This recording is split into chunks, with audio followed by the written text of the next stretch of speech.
Ouais, la famille Sali, c'est bien Nicodème l'artiste. Vraiment, abonnez-vous massivement sur la chaîne Cool Media TV, la chaîne Cool Media TV. Et puis ça va bon actualité musicale, politique, il y a société, il y a social, il y a vivre. Donc Cool Media TV, il y a Yemei, Olivier, Thierry Vita, Ombre et Lilingi. Thierry Vita, Ombre et Lilingi. Et puis, baza, bon, bah, travailler, bon, on a grandi en Abisso. Donc, il y a un grand journaliste à Salam, Françoise Vita.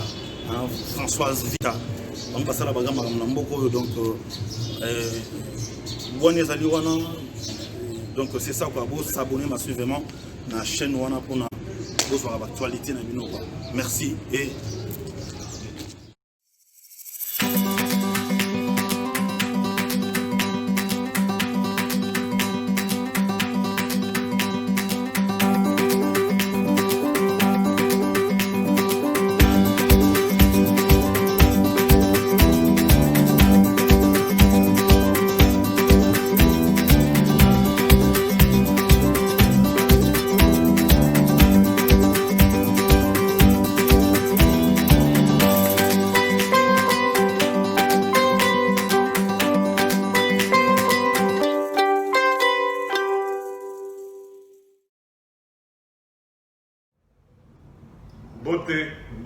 Mbote na bandeko nyonso ya Cool Media TV, mbote bisika nyonso ozali na babota na bino.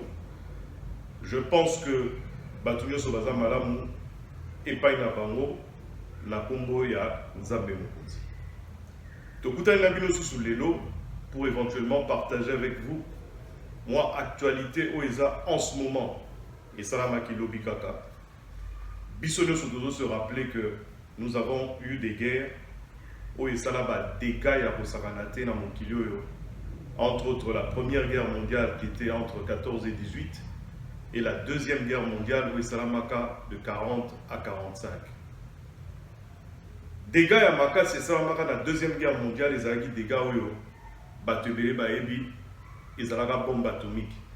Bombe atomique où entre autres uranium utilisé dans la bombe atomique. Il y a la deuxième guerre mondiale. Oeboma, Hiroshima, na Nagasaki, na kati ya Japon, et Utaki na mboka na biso RDC.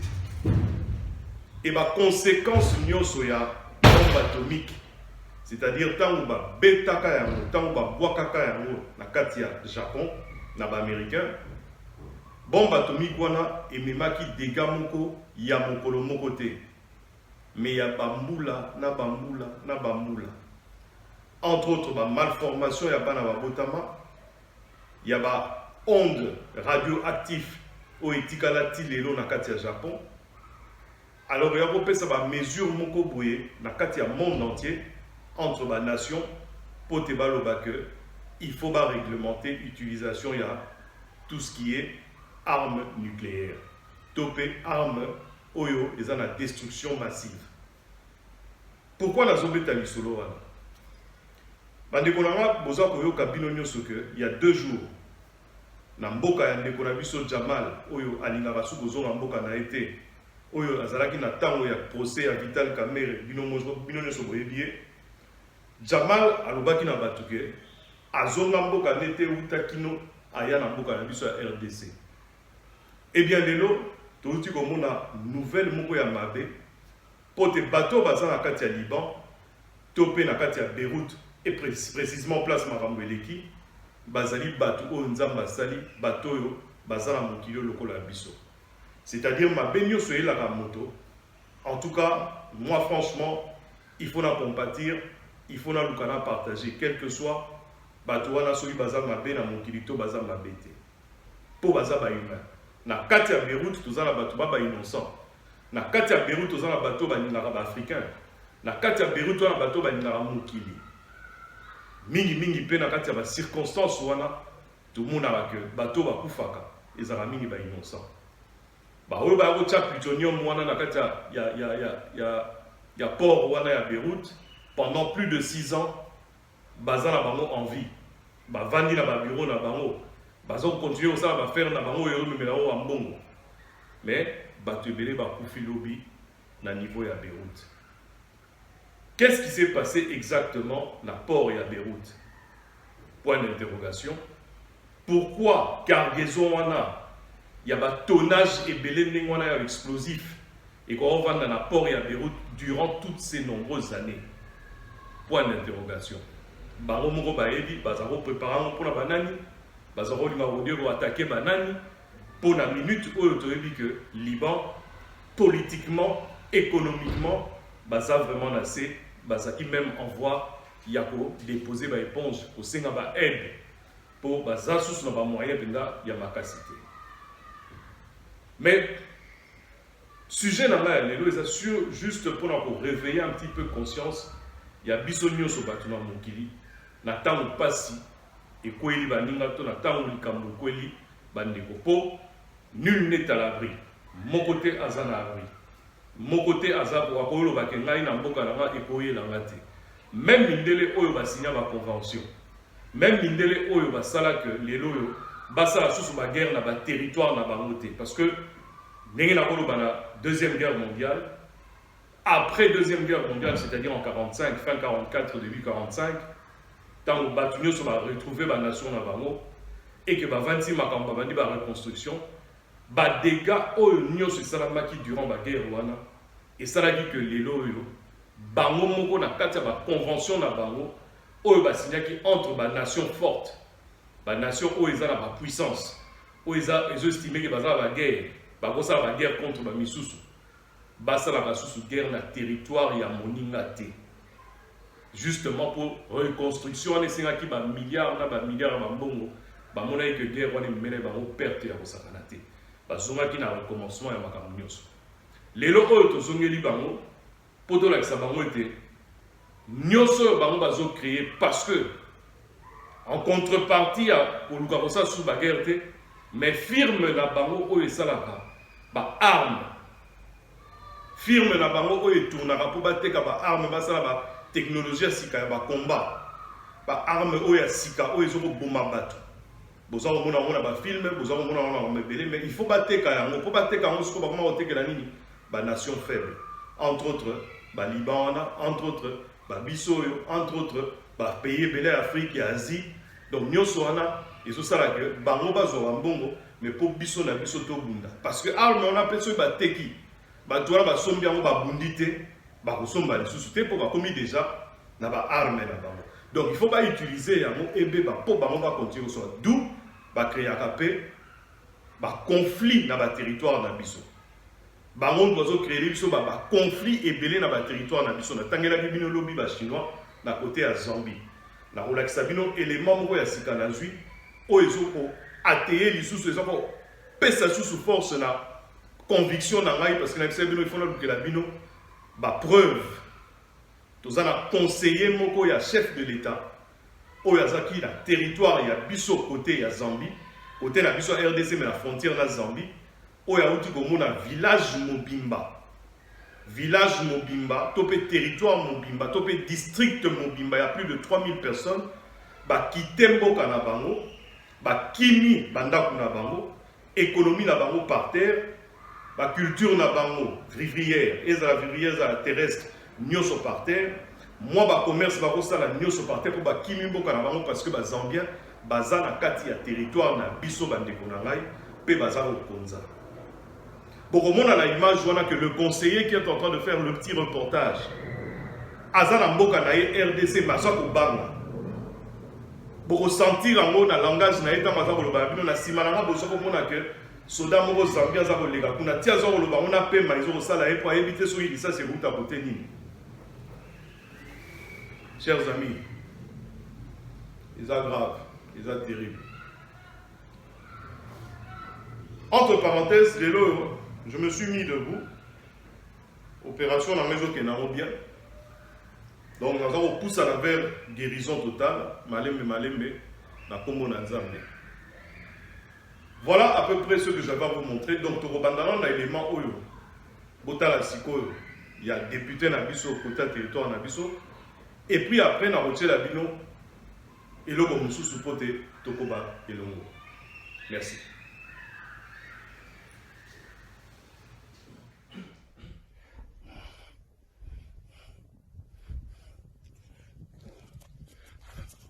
Il y a ici, c'est le conseiller Olivier Kalala, conseiller au ministère des Affaires étrangères, en charge des questions sécuritaires et migratoires.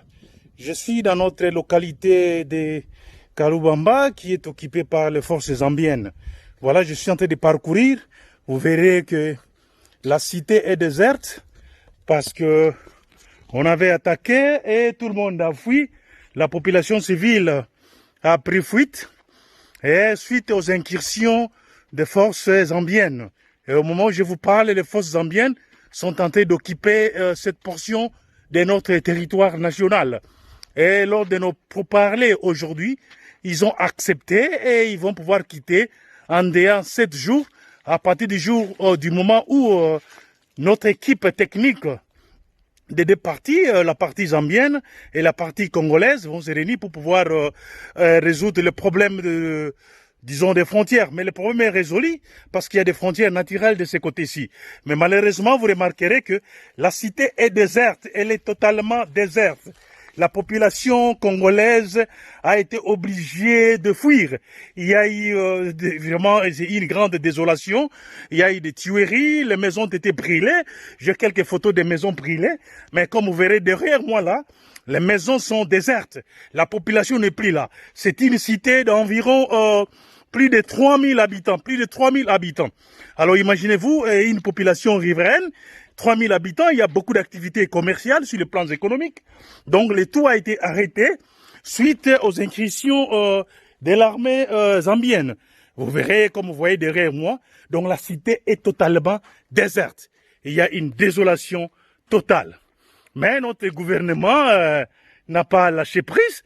Le gouvernement congolais n'a pas voulu résoudre ça de manière forte. On a voulu passer par des négociations. Et nous faisons partie de l'équipe qui s'occupe de la négociation pour résoudre ces problèmes. Et les problèmes seront résolus à l'amiable malgré les dégâts causés par les forces zambiennes sur notre territoire national.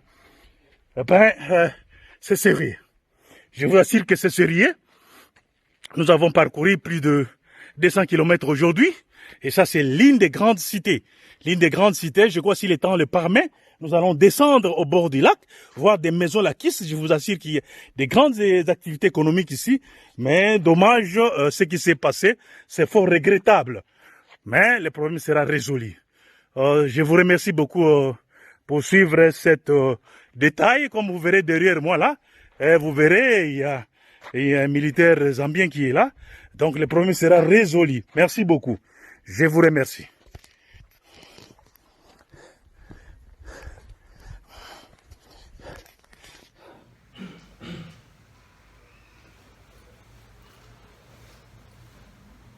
Voilà, voilà. Donc, Naouti, kopesa bino élément wana bomoni. Na minute oyo sikoyo tokotana numa muke na likambo ekweli ba Libanais.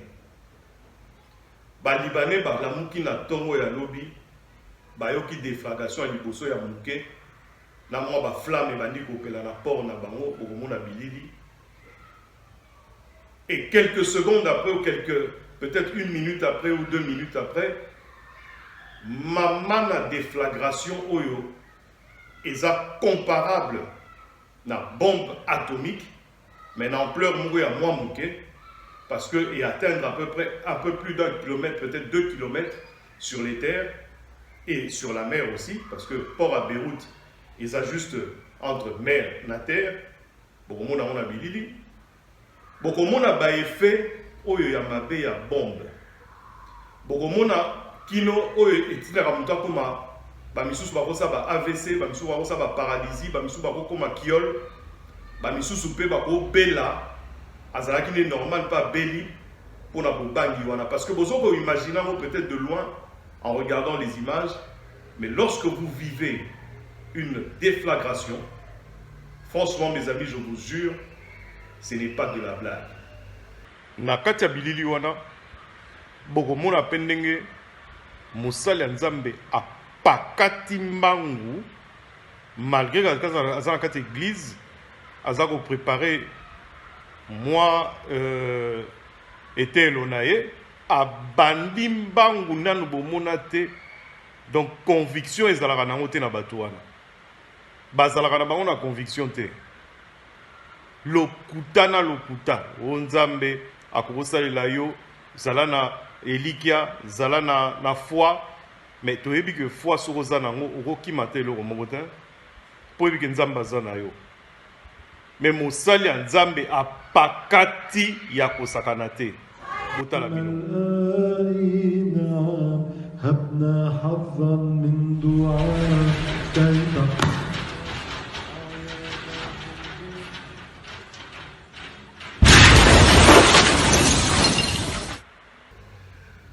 force ya eloko wana puissance ya eloko wana pote mutu tokanisaka mutu na mokili akoki kocréer eloko ya si puissant ça veut dire il faut azaka motema mabe parce que nzambe atie biso na mokili pote toprofite biso nyonso na mabele oyo ye akelaki atielaki biso banyama atie biso bibwele atie biso banzete atie biso biloko nyonso oyo kopermettre que tokoka kosurvenir na babesoin na biso mpe tokoka kovivre mais moto na mayele oyo nzambe akabelaki ya mwa tindongo ya mwa ndambo moto wana apréféré asalela mayele wana po te acréer eloko ekoboma bato na ampleur wana.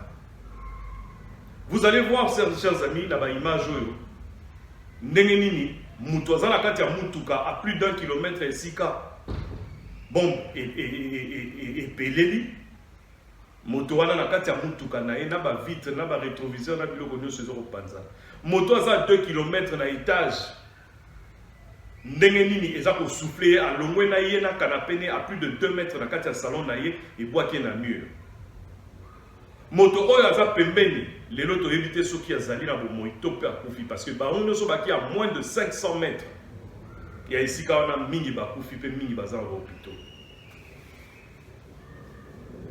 Pourquoi cette méchanceté? Pourquoi il faut biso na mokili to bato bazana lokola biso na mokili o baza motema mabe na éviter maman wa botanga na papa wa botanga je pense que bazalaki na motema malamu ya makasi po ngala za motema o nazana ngo na koyi ko imaginer te pe nazoko ko imaginer te déflagration wana créée par l'homme lui-même. Ezate que ono volcan et bandi et pandi mokili toza na choix te moto ye moko aluki ko créer force moko elikana ya volcan pour ka sala batu mabe bandi ko na eza pasi pe mawa franchement na osenga na bino nyonso bolanda élément oyo na bokebi nyonso nde na lobaka kaka ngai mpo na ngai nazosala effort nazosenga bino bosabone massivement bocontinue kosabone mpona moni bato lokola nalekaki te nazalaki te mwa mikolo oyo mwa lokolo esalinga bien te bato ebele basali bolembu. Je suis de retour. Ouais, ombre lili est de retour. Ça veut dire que tu dois attaquer dès que tu attaques, mais toujours loyalement. Botala élément et puis quant à moi na ebisi bino nde nalisaka bino toujours tomonani na bamikolo ezoya. Merci, à très bientôt.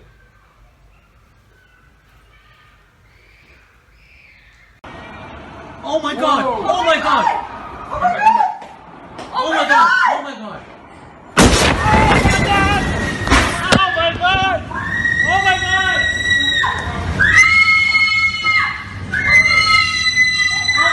Get out! Get out! Get out! Get out! Out!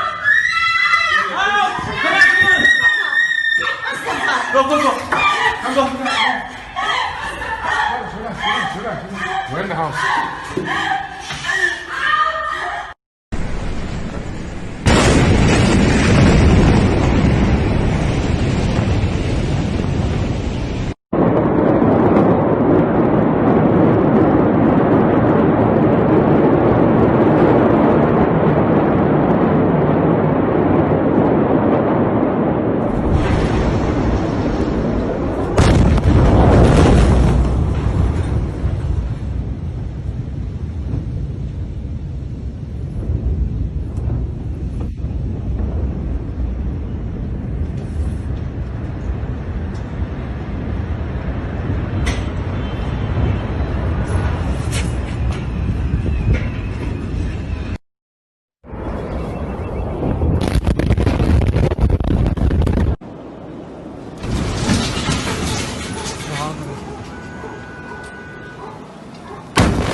I'm good. What is it?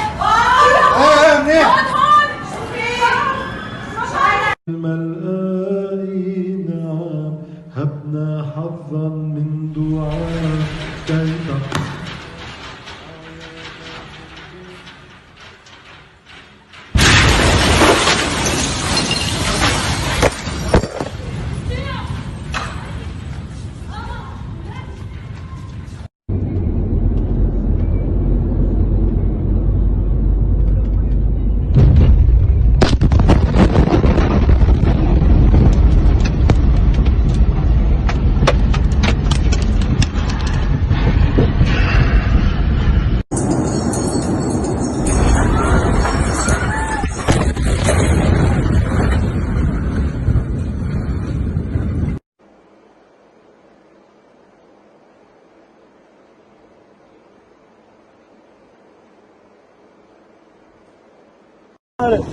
شي مطر هون خلاص ما واصلة.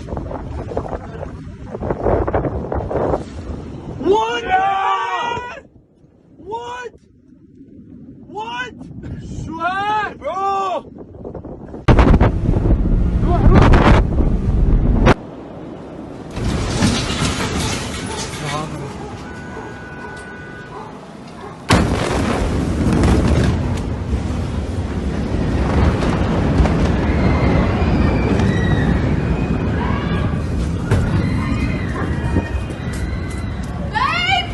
I'm good. What is it? I'm here.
Ouais, la famille Sali, c'est bien Nicodème l'artiste. Vraiment, abonnez-vous massivement sur la chaîne Cool Media TV, la chaîne Cool Media TV. Et puis ça va bon actualité musicale, politique, il y a société, il y a social, il va vivre. Donc Cool Media TV, il y a Yemei, Olivier, Thierry Vita, Ombre et Lilingi. Thierry Vita, Ombre et Lilingi. Et puis, baza, bon, bah, travailler, bon, on a grand sœur Nabiso. Donc, il y a un grand journaliste à Salam, Françoise Vita. Françoise Vita. On passe à la bagarre, donc, donc, c'est ça, quoi. Vous s'abonnez massivement à la chaîne pour voir l'actualité. Merci et